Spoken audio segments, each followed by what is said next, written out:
আল্লাহর এক বান্দা ছিল নামাজে সেজদায়। তখন আল্লাহ রাব্বুল আলামিন তাকে ডাক দিয়ে বলে, বান্দা তুই যতই নামাজ পড়, যতই সেজদা কর, তোর জায়গা জাহান্নাম। এই কথা শুনে বান্দাটি বলল, আলহামদুলিল্লাহ।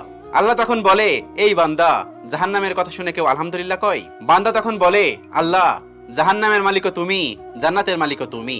তুমি আল্লাহ খুশি হয়ে যদি আমাকে জাহান্নামও দাও, তাও আমার আপত্তি করার কোনো অধিকার নেই। আল্লাহ তখন বলেন, বান্দা, জাহান্নামে গেলে তুই পুড়ে যাবি, তোর খুব কষ্ট হবে।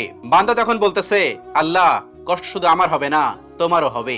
আল্লাহ তখন বলতেছে, বান্দা, তুই পুড়বি জাহান্নামের আগুনে, আমার কষ্ট হবে কেন?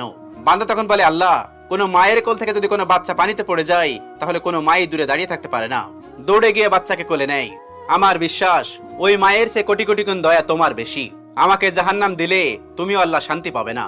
আল্লাহ তখন বলে, বান্দা, এই দলিল তুই কই পাইলি?